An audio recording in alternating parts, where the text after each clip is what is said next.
que eu vou chamar os participantes desse painel, começando pela mediadora, que é uma velha conhecida do Screen.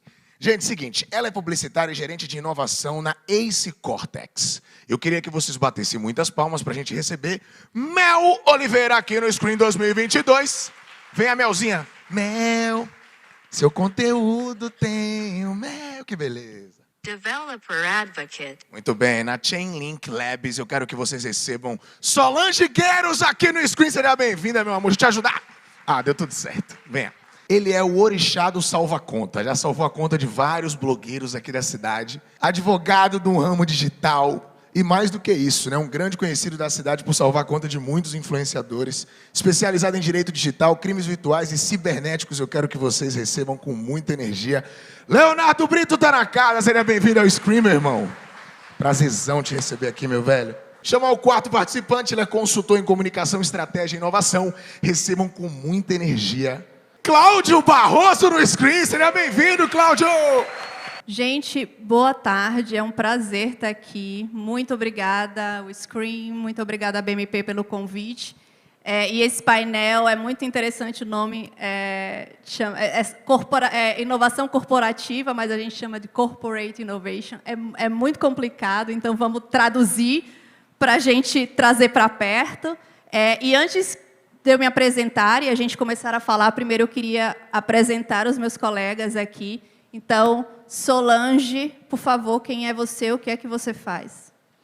Bom, como a gente estava falando, esse nome difícil quer dizer que eu ensino desenvolvedores a utilizar produtos. Então, eu falo basicamente de blockchain para desenvolvedores, eu trago novos desenvolvedores, formo novos desenvolvedores nesse sistema, especialmente para utilizar os produtos da empresa que eu trabalho, que é uma empresa de conexão de blockchain com o mundo real, chamada Chainlink Labs. Então, eu viajo o mundo inteiro para fazer isso. Estou muito feliz fazendo isso. Legal. Depois você vai ter que explicar o que é blockchain, porque já começa por aí, né? Leonardo, por favor, quem é você?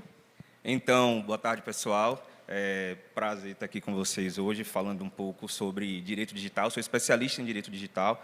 Na verdade, eu trago as informações do direito tradicional aplicadas à inovação e tecnologia. Como é que a gente aplica o direito de acordo a todas as inovações tecnológicas em que vivemos hoje, seja nas redes sociais, seja nas transações bancárias, seja no blockchain, na questão também de adaptação LGPD e basicamente isso. Obrigada. Cláudio, meu querido, você está tão presente quanto nós. Se apresente, por favor. Olá, pessoal. É um prazer participar aí do Screen. Na minha terra, eu sou baiano de Salvador, mas estou aqui em São Paulo, né, já há alguns anos.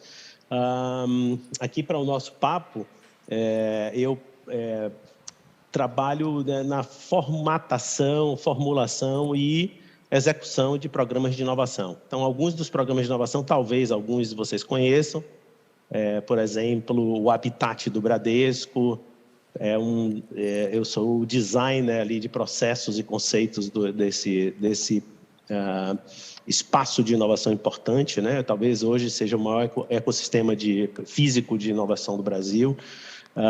Também participei do desenho de outros desenhos de programas, como o IPT Open Experience, o Alpha Collab, o Programa de Inovação da OEC, e uma série de outros programas que eu estou envolvido, e neles eu ainda atuo como um apoiador e executor de uma série de tarefas de inovação. Então, o meu mundo é esse, assim, em grande parte, digamos, 70% do meu mundo é no mundo de inovação corporativa. Muito obrigada, Cláudio, Solange, Leonardo. Vamos começar, então? Vamos lá. Eu queria começar contando uma história para vocês, para trazer vocês para entender um pouquinho o que é corporação, inovação em grandes corporações. Eu queria saber se vocês lembram disso aqui. Kodak. Quem não lembrar, nem me fale, porque já vão entender que eu não sou tão novinha assim. Mas a Kodak era uma empresa de fotografia. E eles deixaram de desenvolver uma câmera digital porque eles achavam que eles iam perder mercado, deixando de vender os próprios filmes para revelar. Ou seja, eles deixaram de inovar com medo de matar o próprio negócio. Quantas outras empresas não morreram com medo de matar o próprio negócio? E aí, eu venho falar para você que você quer inovar, talvez você precise matar o seu negócio. E está tudo bem. Aqui a gente vai falar sobre isso. Eu queria mostrar para vocês que apenas 10,4% das empresas que estavam no ranking em 55 aparecem no ranking de 2021. A maioria delas morreram, desapareceram, ninguém conhece mais. Por quê? Elas não tiveram gestão ágil. O que é gestão ágil? É você se adaptar ao cliente, ter velocidade na sua entrega e diminuir principalmente os processos de desenvolvimento de novos produtos. Você ter o foco no cliente, muitas vezes você tem que trazer o cliente para construir o produto com você e você precisa matar o seu negócio, se assim for, tá? Eu queria mostrar para vocês quantas dessas empresas mudaram ao longo do tempo, só para situá-los. A Tiffany era uma papelaria, a Samsung vendia frutas e peixes, a Avon vendia livros, a IKEA vendia canetas, a Lego brinquedo de patinhos de madeira, a Nokia papel higiênico, Sony panelas de arroz, Colgate velas, Nintendo jogo de cartas de tabuleiro e Toyota máquina de tecelagem. Por quê? Antigamente era assim, a gente tinha foco no negócio principal. O empresário olhava para o próprio umbigo, eu quero vender, vou lá construir a minha empresa e o cliente que consuma. Agora mudou, o foco é no futuro. Se você não adiantar o processo da sua empresa, você morre, não tem jeito. Se você não morrer, alguém vai te matar. E o que é muito interessante que a gente precisa pensar agora é, a gente tem inúmeras startups surgindo, inúmeras. E a gente tem uma corporação mais tradicional de olho nessas startups que estão surgindo agora. Então, eu trago aqui própria fala da Magalu, da IKEA, todos eles olhando para o processo de transformação e de inovação. E do lado eu tenho uma foto da Nubank entrando e abrindo o IPO deles na Bolsa de Valores. As 25 empresas mais inovadoras do Brasil em 2022, vocês vão achar que é Nubank, que é iFood. Não é. As maiores empresas inovadoras no Brasil, elas são do ramo mais tradicional. Bayer, Itaú, Natura, Vale, Suzano, entre parênteses, a maioria delas aqui do ranking, hoje são nossos clientes. Já me apresentando, eu sou Mel Oliveira, trabalho numa consultoria de inovação, a Ace Cortex, que nós fomos considerados uma das empresas mais inovadoras no Brasil. Queria mostrar para vocês como é o processo de inovação da Natura, por exemplo. A Natura, eles compraram a Avon, a The Body Shop, tentando inovar os seus produtos, porque eles não tinham... Era muito mais rápido comprar empresas do que desenvolver produtos. E quando eles pensaram lá no final, o que é que a gente pode fazer de mais inovador? Eles criaram o Natura Pay, que é um programa para as próprias revendedoras utilizarem para receber as comissões dos produtos que eles vendem. A Gerdau, uma empresa super tradicional, está inovando toda a parte de manutenção dos próprios negócios, está criando parte de Construtec, logística, energia renovável, reciclagem, tudo que vocês imaginarem, as empresas, as grandes corporações estão tentando fazer para não morrer. Mercado Livre, quem acha que o Mercado Livre é super inovador, agora eles já estão com o Mercado Crédito, que é um meio de pagamento, ou seja, uma empresa que começa como um marketplace está entrando no mercado de meio de pagamento, porque se ela não fizer isso, ela vai morrer. E aí, como é que a gente acha que a inovação acontece? Lindo, né? Numa curva super crescente. Mas como é que a inovação de fato acontece? É assim. A gente sobe e desce o tempo inteiro. As empresas estão o tempo inteiro se renovando. E aí eu trago a Amazon. Quantos produtos a Amazon não criou para poder desenvolver e poder não morrer? Inúmeras. Facebook. Quantos produtos Facebook criou para poder não morrer? E aí, eu trago essa frase que eu gosto muito da Netflix. Don't give up on your dreams, we start with DVDs. Não desista dos seus sonhos. A gente começou vendendo DVDs. E aí eu queria abrir para vocês, para mostrar que uma jornada de inovação não é eu acordar amanhã e pensar no novo produto ou me conectar com a startup e eu já vou estar inovando. A jornada de inovação ela é um processo e muitas vezes as empresas não estão maduras o suficiente para isso. E eu queria convidar o Cláudio, aqui em seguida, para falar justamente do item de transformação, que é uma etapa de inovação e as empresas estão maduras o suficiente para fazer conexões com startup. Quando a gente fala de inovação, o pessoal fala logo, vou fazer um M&A, vou, sei lá, incubar uma startup e desenvolver novos negócios. Não é assim que começa, tá? Você tem muitos passos antes. E aí, eu queria trazer o Cláudio para poder falar como é que essas empresas que estão em estágio de transformação, elas podem trabalhar como e com startups. Ou seja, recapitulando aqui tudo que a gente falou, veja que todas as empresas que se vocês não se mexerem, se as empresas não se mexerem, se você não morrer, alguém vai matar o seu negócio. E agora a gente vai falar como a gente desenvolver, né? Como a gente inovar através de blockchain, como a gente cuidar dos nossos dados, como a gente achar mecanismos de inovação para que a gente mate o nosso negócio ou não. Então, Cláudio, eu queria entender de você e queria que você falasse um pouquinho. Muitas empresas, a gente está num dilema de build or buy. Ou você compra uma empresa que desenvolva o seu negócio para você, ou você constrói do zero a inovação. E existe uma escadinha que pode ser feita, né?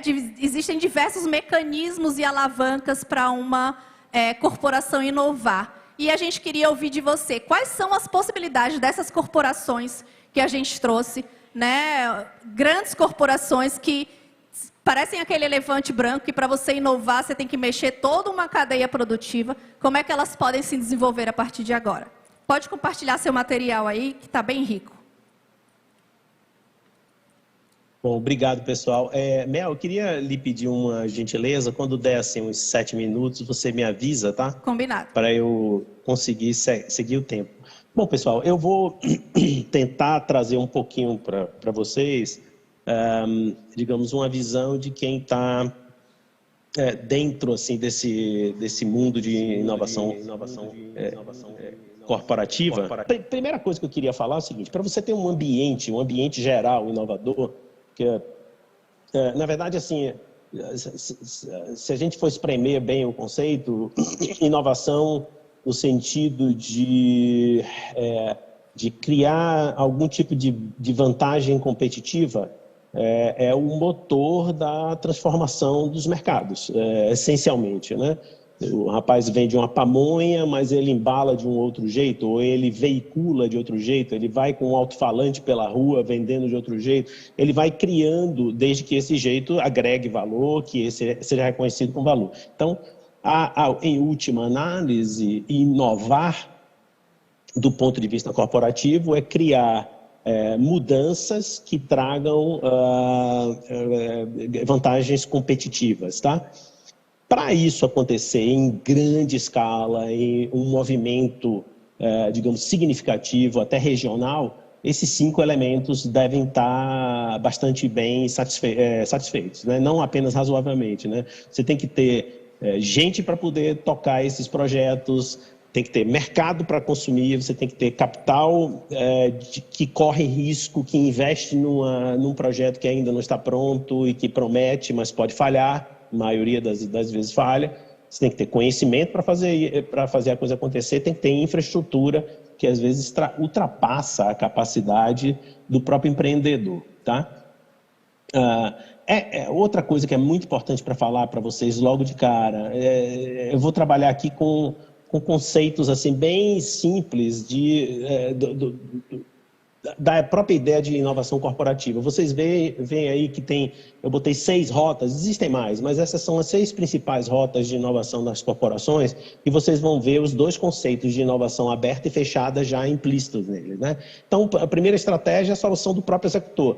Então, você tem ali uma equipe, uma empresa, e você tem um desafio, e a própria equipe resolve, a própria empresa resolve.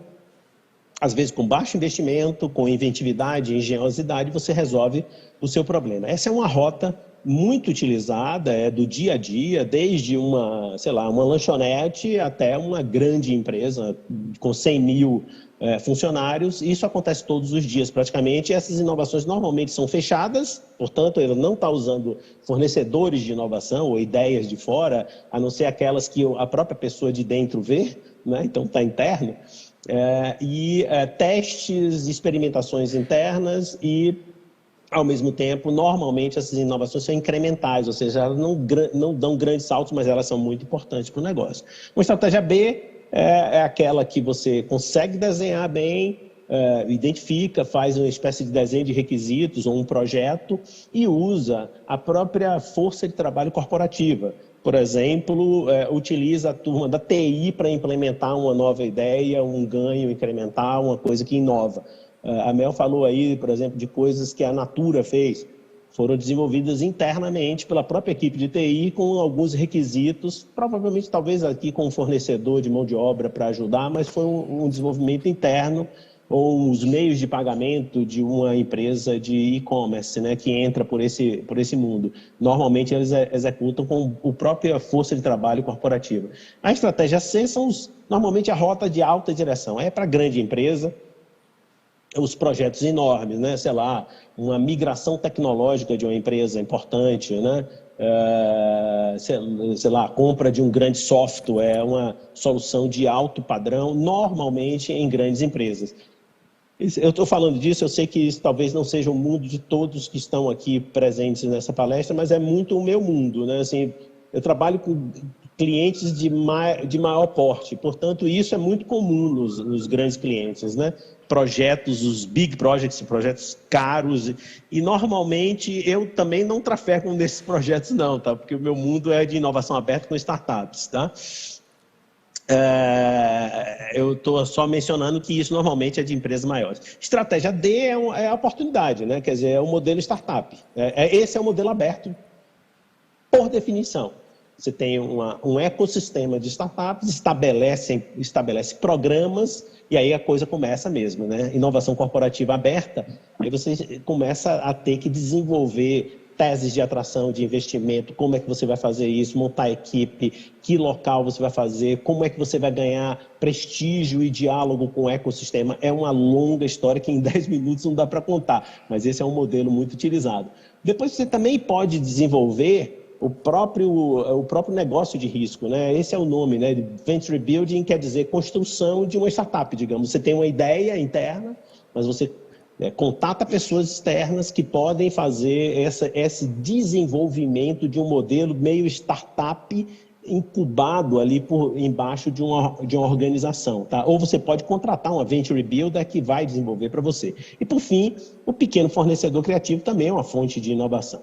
Esse slide eu trouxe mais para dar uma visão dos impactos da inovação nas organizações, tá? É um slide que eu acabei desenvolvendo nas minhas próprias consultorias para expressar para a turma de dentro das empresas o que de fato a inovação aberta principalmente, traz para as empresas, né? Então você tem aí um nível intangível e um nível tangível. O nível tangível você tem também um nível mais voltado para o interno e para o externo, né? O interno do tangível é a produtividade, você ganhar produtividade, normalmente inovações incrementais, onde você vai ficar mais competitivo, vai poder praticar custos menores, ser mais ágil, enfim, uma série de ganhos de eficiência, tá? Na dimensão intangível interna, uma transformação de cultura, isso é um mundo digamos, de conhecimento espetacular, muito grande, outra transformação fantástica de mentalidade, atitude interna, né? Para o lado de fora, a gente tem a entrega de valor, propriamente dito, dos produtos, isso vem muito de produtividade, em todos os sentidos, e você tem os ganhos de imagem, associar a sua empresa a uma imagem de inovação, tem ganhos importantes. Mel acabou de apresentar um ranking aí. Mel, qual é o meu tempo agora? Eu ia te falar agora, 7 minutos, deu agora. Perfeito. Então, deixa eu ver aqui, eu só tenho mais 2 slides. Bom, para resumir, eu fiz um extrato... sem ser tentando dar um panorama para vocês assim do mundo da linguagem que a gente usa dentro das corporações.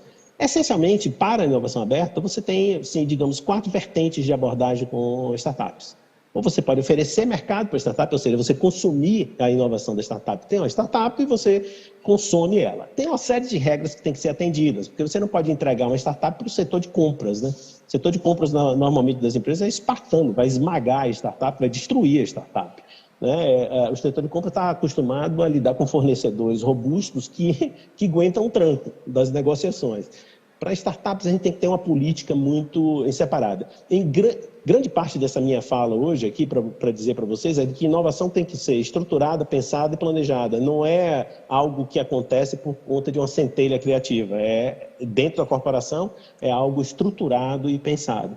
Você também pode investir no famoso CVC, né, o Corporate Venture Capital, que é comprar equity, comprar uma participação das startups por investimento. Olha, eu boto uma grana, mas eu fico com 20% do negócio, se esse negócio der certo, bom, se virar um Nubank da vida, vale mais do que a própria empresa que está investindo, dependendo do tamanho, né? Você também pode fazer a ideia de mentorias e você transfere conhecimento, e a gente chama isso de smart money, porque você dá dinheiro, mas você também dá todo o treinamento e orientação para a startup ser alavancada. Você pode fazer a alavancagem para expansão quando a startup já está mais madura, ganhando tração para fazer um scale-up, como a gente chama.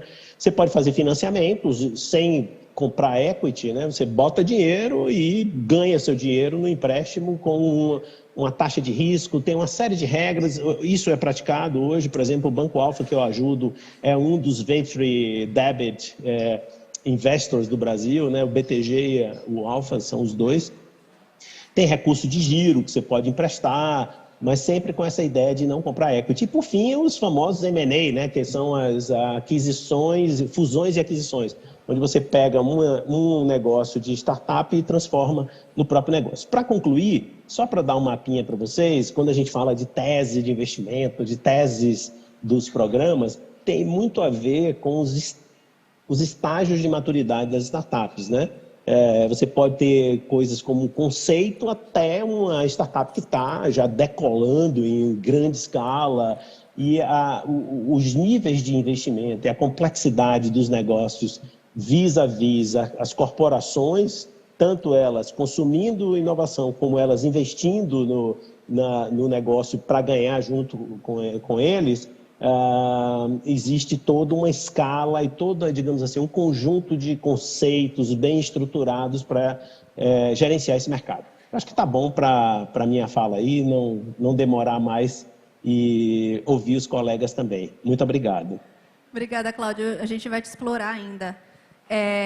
E aí, completando o que você falou, é muito interessante que quando a gente fala em inovação, principalmente inovação corporativa, todo mundo acha que comprar uma startup ou criar uma startup é isso que se tem que fazer para inovar. E não é bem assim, né? O Cláudio acabou mostrando que tem...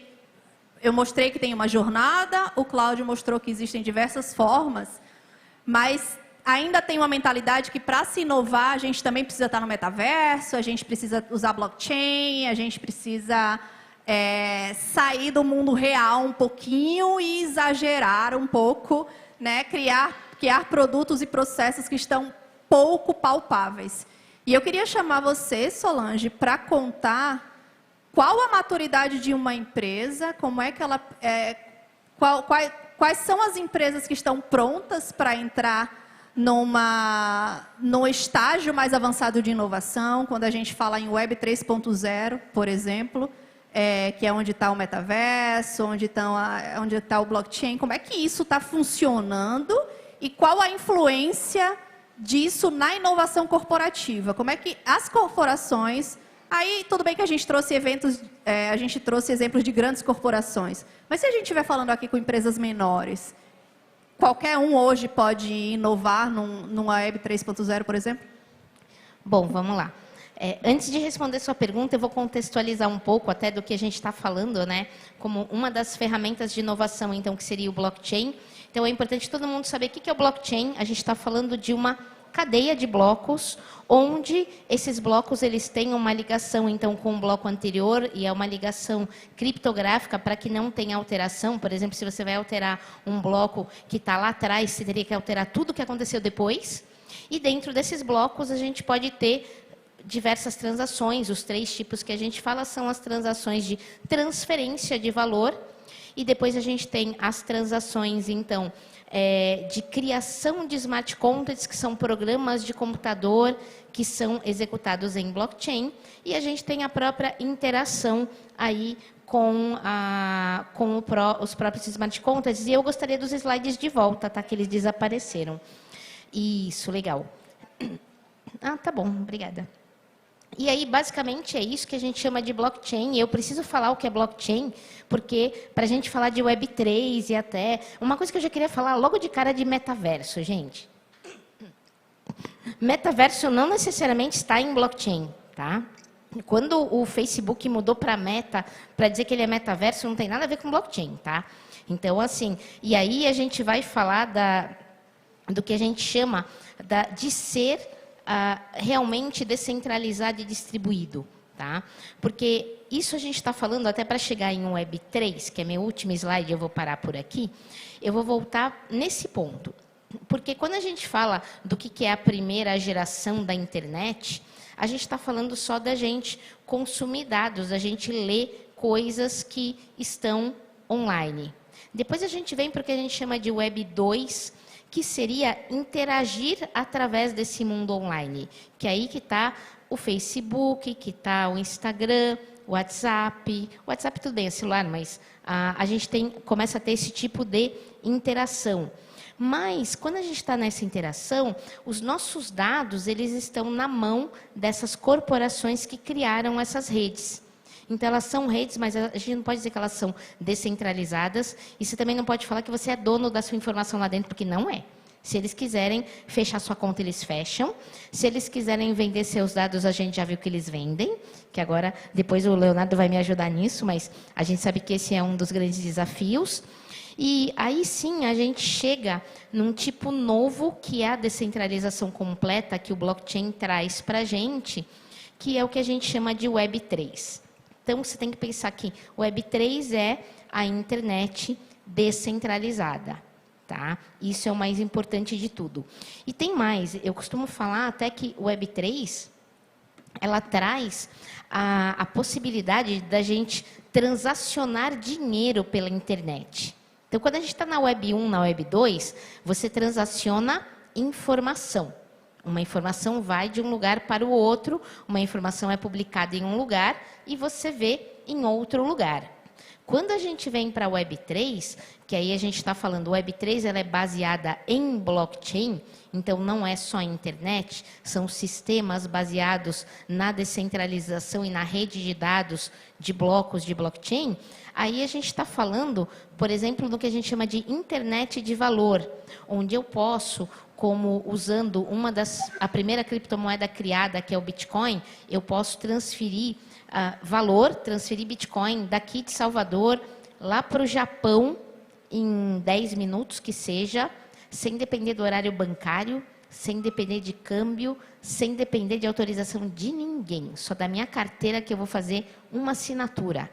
Então, isso sim, a gente está falando de disrupção, a gente está falando de inovação, a gente está falando que a gente está vindo para o mundo financeiro, das finanças descentralizadas, que, de novo, é 24/7, que não tem horário de abertura de mercado, horário de fechamento, e onde você tem todos os seus ativos financeiros na sua própria carteira, e você escolhe que ativo você quer trocar por qual, o que você quer comprar, para onde você quer mandar, aonde você quer investir. E tem mais, quando a gente está falando em finanças descentralizadas, eu estou falando que, como meu amigo Jeff, que trabalha comigo, fala, que você não precisa ter nenhum CPF e nenhum CEP. Então, nenhum banco vai recusar a sua conta, porque é sua, você abre e ninguém vai te impedir de fazer isso. Então, é esse tipo de evolução que a gente está falando. E aí, depois de falar tudo isso, como é que a gente vai para o mundo corporativo? Tá? Primeiro, eu queria dizer que, principalmente quando a gente fala de grandes corporações, eles até têm um certo medo disso, né, gente? Tem que falar que é assim que funciona. Então, eles acabam começando muito, como eu já ensinei isso muito para muitas empresas, criando redes que são redes privadas. Então, a estrutura do blockchain, mas de uma maneira que a própria corporação controla e entende o que está acontecendo. Isso é muito válido para começar, e isso é um dos passos de inovação. Depois, outro grande, assim, que é um grande paradigma que tem que ser quebrado, que quando eu estou falando em blockchain e smart contracts, eu estou falando em transparência, tudo é público.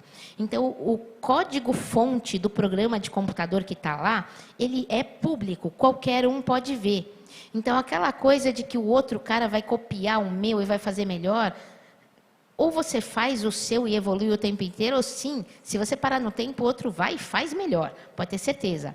Outra coisa, quanto mais antigo é o seu projeto, o seu produto, e que ele está publicado em blockchain e ele continua vivo, melhor é para você, porque significa que por mais tempo tinha gente tentando atacar o seu smart contract, hackear e tentar fazer alguma coisa de errada com ele e não conseguiu. Então, melhor para você.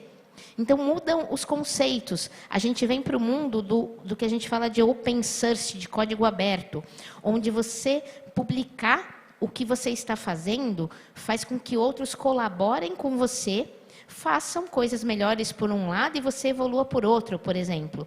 Então, a gente vai para o mundo onde você tem o ganha-ganha. Quanto mais colaboração você tem, mais você vai crescer. Então, não é você guardar só para você aquilo que você está fazendo. É o contrário. Quanto mais você divulgar, melhor é. Então, tudo isso faz parte de novos paradigmas que vêm para a inovação corporativa. E aí até eu queria passar um exemplo para vocês, por exemplo, de rede permissionada. Então, a gente tem o maior blockchain, o primeiro maior e mais estável aí blockchain que tem esses contratos inteligentes, os smart contracts, é o Ethereum. Sabiam que o DataPrev, junto com a Receita Federal, criaram o BCPF, BCNPJ, que é para divulgar as atualizações dos CPFs numa rede de blockchain permissionada criada a partir do blockchain Ethereum. Na época, eu cheguei a dar aula para eles muito tempo. Então, você vê que, assim, como uma grande corporação, a gente está falando de órgão público, está usando o blockchain até de uma maneira boa. Não está completamente transparente? Não. Tem ainda alguns controles, mas já está sendo usado de uma forma muito disruptiva. Eu lembro que quando começou a pandemia, eu perguntei para eles, sobreviveu a atualização de todo mundo naquela época? Show de bola, foi ótimo. Então, está aí um exemplo muito interessante até para vocês. Aí eu vejo as empresas, cada vez mais, elas têm que mudar esse paradigma de ir, de começar a fazer seus experimentos, então, nas redes permissionadas, e depois ir para a rede pública. E aí entra um novo desafio, então, para as empresas, que é, o que eu posso deixar público? Qual é o meu nível de transparência com a sociedade? Então, a gente muda, de novo, a forma de enxergar o que a gente está fazendo no mundo. Então, eu acho que basicamente era isso que eu queria falar para vocês do que é blockchain, do que é a descentralização em si. A última coisa só que eu queria complementar, não preciso de slide não se preocupa, é que assim, até, por exemplo, um dos grandes desafios quando a gente está falando de blockchain é a conexão do que está nessas redes de blockchain com o que está fora, com o que a gente chama de off-chain ou mundo real. Então, por exemplo, a empresa que eu trabalho, que é a Chainlink Labs, ela faz esse tipo de conexão.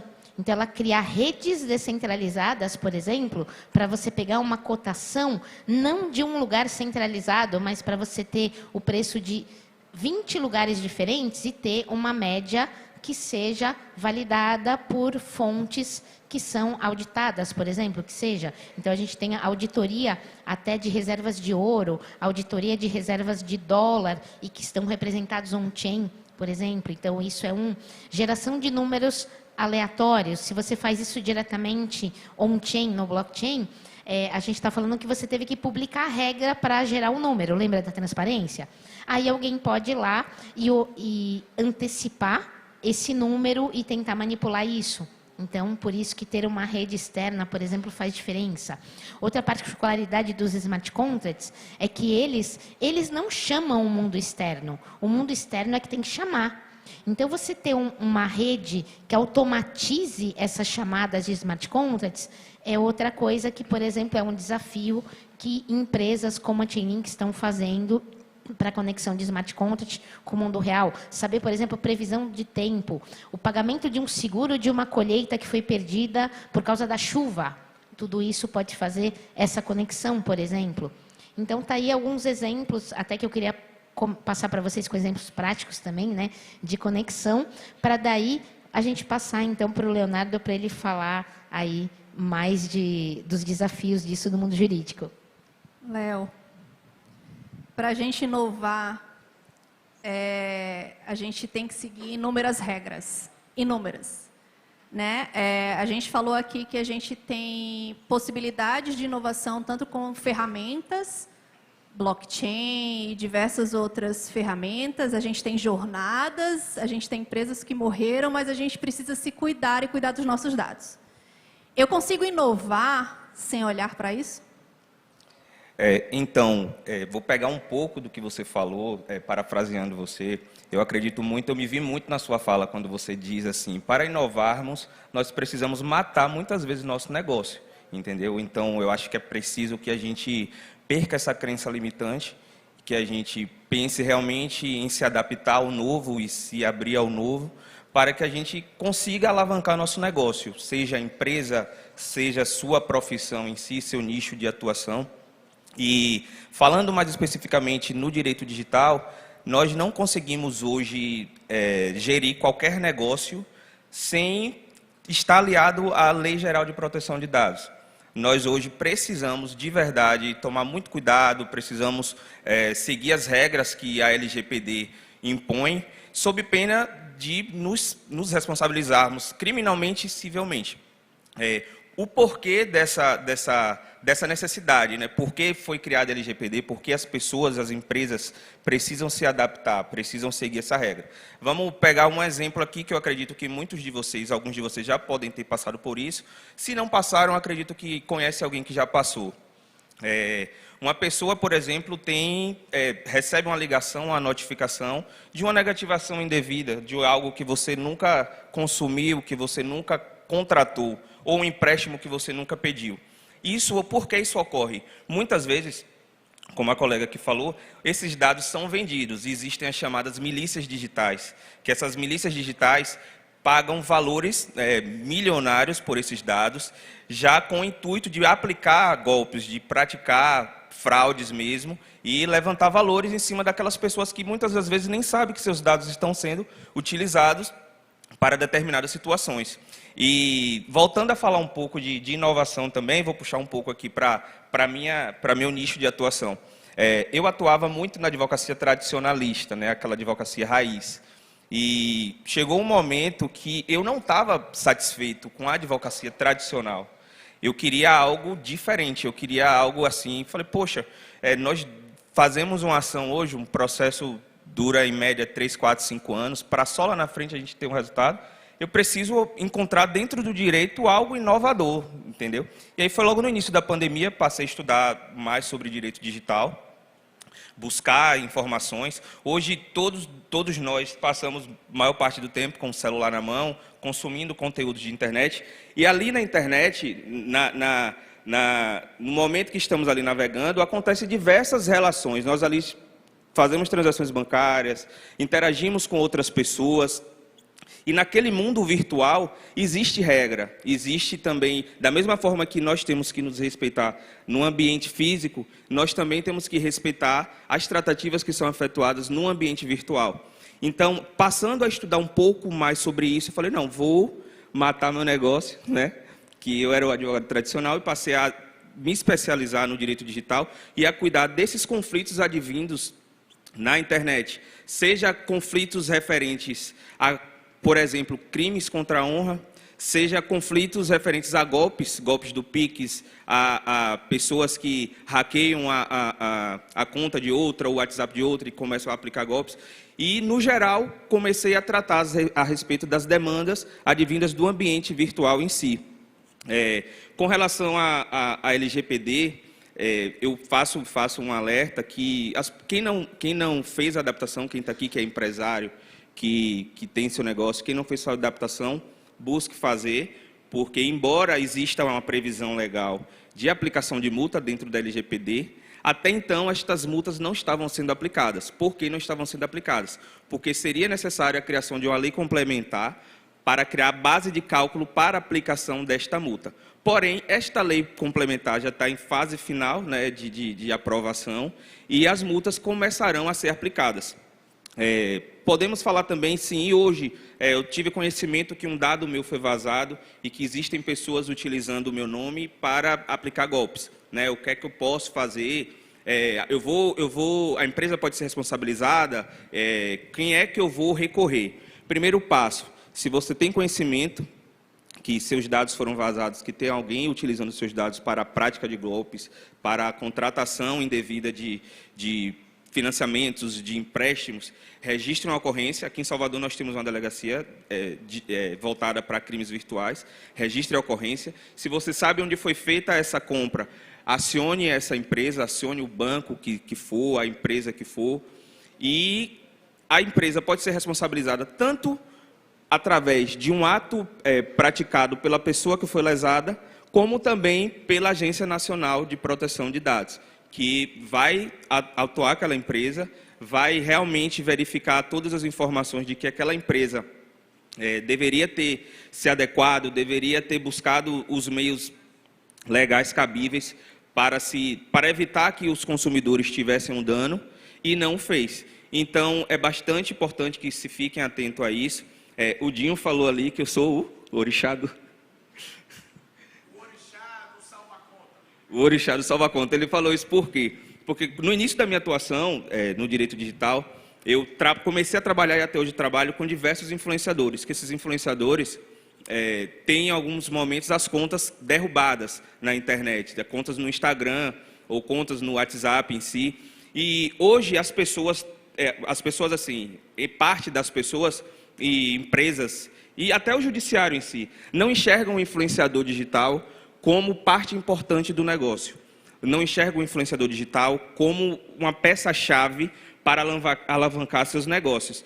E até mesmo quando a gente chega hoje numa demanda para levantar uma conta, quando há necessidade da gente pedir uma solução judicial, alguns juízes entendem, eu não vejo urgência nesse pedido. Só que, de outro lado, é o trabalho daquele influenciador. O influenciador tem contratos, tem publicidades ainda a serem veiculadas. Já houve casos de influenciadores pegarem e ter que devolver dinheiro porque a conta caiu e ele não teve como veicular aquela publicidade. Então, é a questão da inovação. Eu acho que temos que estar sempre abertos ao novo, estarmos preparados também, e buscar se adequar e se atualizar sempre, porque se a gente não se atualizar, vai chegar alguém atualizado e vai tomar nosso lugar. Eu acho que é algo que eu costumo dizer, nós temos que ser inquietos, imparáveis, não temos que ficar acomodados e temos que buscar sempre mais naquilo que atuamos. Então, basicamente, é isso que eu queria falar aqui. Vamos estar abertos aqui a perguntas também. Vamos, porque a gente quis unir um pouquinho do assunto de inovação corporativa, mostrando para vocês o quanto as empresas podem morrer se elas não avançarem, que inovação corporativa não acontece de um dia para o outro, existem diversas ferramentas e diversas formas para você fazer isso, que existe a possibilidade de você inovar além de processos e produtos, mas muito na área de tecnologia. E se você entrar na tecnologia, você tem que olhar muito para dados, principalmente para a sua segurança de dados, que é o que hoje, inclusive, é o que mais custa caro hoje em dia. Eu estava no Vale do Silício recentemente, e uma das empresas que ganharam um aporte lá foi justamente uma empresa de startup que trazia segurança de dados de pessoas que já morreram e tinha toda a sua herança em metaverso e etc. Então, como é que a gente faz com esse dinheiro que está lá de pessoas que já morreram? Né? Então, É interessante. Bom, para finalizar já o nosso painel, que já está ali ó, olhando para a gente. Na verdade, eu vou dar uma de Silvio Santos e levar o microfone a quem quiser Era perguntar. isso. Pode ajudar. Eu queria saber se vocês têm perguntas, se tem dúvidas, se surgiram dúvidas. Tem uma mãozinha aí ali, para a ó. gente finalizar. Cheguei aqui, vou chegar aqui. Seu nome? Oi, sou a Ingrid de novo. Oi. A minha pergunta vai ser direcionada para o Leonardo. Hoje em dia, né, com a viralização do TikTok, Reels, a gente vê muitas empresas submetendo seus funcionários a muitos vídeos, a criar conteúdo. Deixa eu respirar, desculpa. E assim, enquanto comunicadora, eu acabo gerindo também as redes sociais da empresa que eu trabalho. Eu criei um termozinho mais básico, porque a gente ainda não tem algo que englobe isso, porque é uma coisa muito nova. E eu queria saber de você, como profissional da área, até onde as empresas podem ir ao divulgar a imagem de seus funcionários, até onde o funcionário ele tem o direito também de ter a imagem preservada. Como é que funciona? É uma coisa que já está sendo discutido no meio? É mais ou menos isso. Então, Obrigada. super pertinente sua pergunta. E é bom também para quem quiser botar o patrão, né, na justiça. Fica aí de olho aí para poder. O que é que ocorre? Nessas situações em que as empresas utilizam as imagens de funcionários para viralizar até seus produtos, para ganhar engajamento nas redes, o ideal tem que existir um termo de consentimento para veiculação daquela imagem. O empregado não é obrigado a isso. Tá? E se o empregado for obrigado a isso configura uma espécie de assédio moral. Então, tem que ter, na verdade, um acordo entre um empregado e um empregador. Você aceita, você topa. Tem empregados, funcionários que são mais desinibidos, mas assim, não tem muita timidez, e eles acabam topando. Mas para blindar até a empresa, faz-se necessário o termo de consentimento. Porque lá na frente aquele funcionário pode chegar, não, você me obrigava a me expor na internet, eu não autorizei aquilo, eu fazia aquilo sob pressão dentro da empresa para eu não perder meu emprego, entendeu? Para colaborar com a empresa de alguma forma, entendeu? Então isso pode ser bem prejudicial para a empresa em si, e deve ter essa cautela, esse cuidado na veiculação desses conteúdos, tanto no TikTok, ou no Reels, ou Instagram, Facebook, enfim. Só mais um pouquinho. Esse termo, ele tem que ter alguma condição legal, ou eu posso, por exemplo, eu tenho um termo na minha empresa, onde a pessoa preenche os dados, eu tenho todos os dados da minha empresa, data, hora, local, tudo. Eu tento me blindar, mas eu preciso levar isso para um nível acima, ou essa assinatura, esse consentimento da pessoa naquele papel ali que vai ficar guardado no meu arquivo tem validade? A simples assinatura, acrescida do reconhecimento de firma, já faz necessário, entendeu? Para que leva no cartório. Para que você se blinde. Você coloca o funcionário para assinar, sim, você tem firma onde, só para reconhecer isso? Porque lá na frente ele pode alegar, não assinei. Ou ele pode chegar ali, quando assinar, e fazer uma assinatura errada, que não corresponde com a assinatura real dele. E aí lá na frente vai precisar de uma perícia técnica que vai ter que averiguar se corresponde ou não corresponde. Aí torna um pouco dificultoso você dizer que foi com a anuência dele, entendeu? Perfeito. Mais alguma dúvida, alguma questão sobre fim? Já botaram plaquinha de fim ali, ó. Já encerrou. Não consigo fazer uma pergunta. Não. Mais. Não consigo, né, Gil? Tá bom. Mas Gente, se despeça. obrigada.